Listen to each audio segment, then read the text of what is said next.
कैसे हैं फरहान? खुदा का शुक्र है आपकी सूरत देखने को मिली। तुम ठीक कहती थी अदिका, मुझे परदेस रास नहीं आएगा। और आपने हमेशा की तरह मेरी बात को इग्नोर कर दिया था। और हमेशा की तरह पछता रहा हूं मैं। खैर है, आप फिक्र ना करें।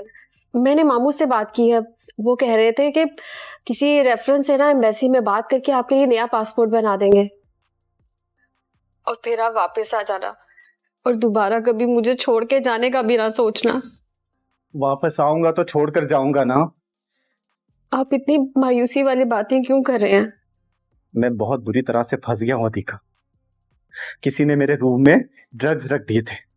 अब पुलिस ने रेड करके 50 ग्राम कोकेन बरामद किया है। अब पुलिस मुझे ढूंढ रही है और मैं यहाँ एक जेल जैसी जगह पर अकेला कैद काट रहा हूँ। नहीं, ये नहीं हो सकता। अस्सलाम अलैकुम दोस्तों, जैसा कि आप देख रहे हैं आज हम बात करने वाले हैं ड्रामा 50 की। अगर आपने अभी तक चैनल सब्सक्राइब नहीं किया तो अभी कर लें, क्योंकि यहाँ आपको मिलती हैं बेहतरीन ड्रामा स्टोरीज। चलिए चलते हैं ड्रामे की तरफ। आज की कहानी एक ऐसे लम्हे से शुरू होती है जहाँ हर तरफ बेयकीनी, खौफ और परेशानी का माहौल होता है। एक तरफ परदेस की तन्हाई है तो दूसरी तरफ अपनों से दूर रहने का दुख। ऐसे ही नाजुक लम्हे में हदीका के फोन की घंटी बजती है। जैसे ही वो स्क्रीन पर नजर डालती है, इसके चेहरे के तासुरात एकदम बदल जाते हैं, क्योंकि फोन किसी और का नहीं बल्कि फरहान का होता है। हदीका जल्दी से कॉल रिसीव करती है। वो कई दिनों से फरहान की आवाज सुनने के लिए बेचैन थी। दूसरी तरफ से फरहान की मध्यम और थकी हुई आवाज सुनाई देती है। वो कहता है, खुदा का शुक्र है, आज तुम्हारा चेहरा देखने का मौका मिला।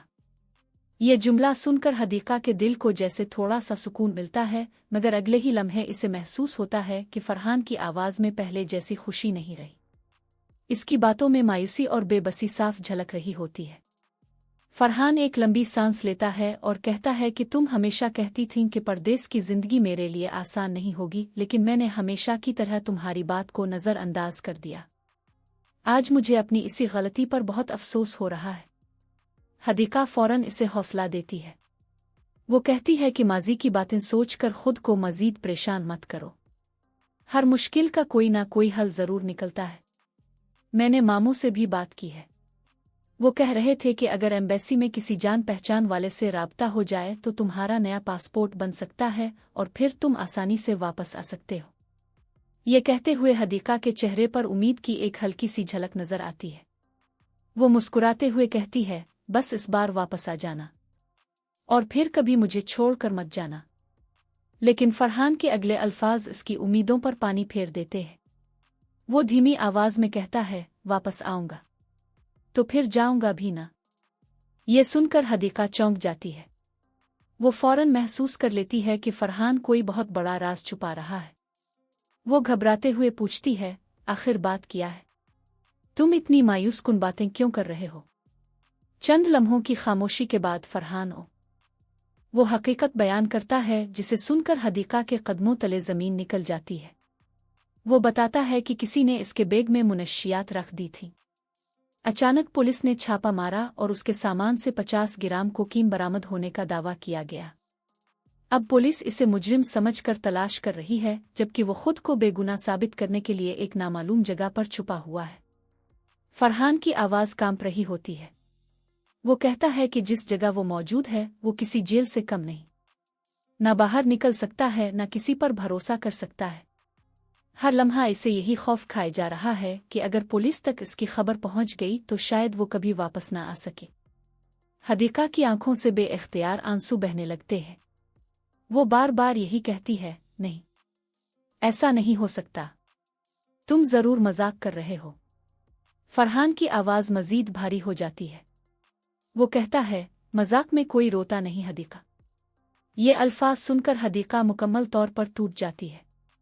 इसे यकीन हो जाता है कि फरहान वाकई एक बहुत बड़े मसले में फंस चुका है। फरहान मजीद बताता है कि अगर इसने पाकिस्तान वापस आने की कोशिश भी की तो इसे गैर कानूनी तरीके से आना पड़ेगा, और अगर किस्मत ने साथ ना दिया तो वो पुलिस की गोली का निशाना भी बन सकता है। ये सुनते ही हदीका खौफ से कांप उठती है। वो बार बार इसे ऐसी बातें करने से मना करती है और कहती है कि अल्लाह ज़रूर कोई रास्ता निकालेगा। इसी दौरान इसके ज़हन में एक ही ख्याल आता है।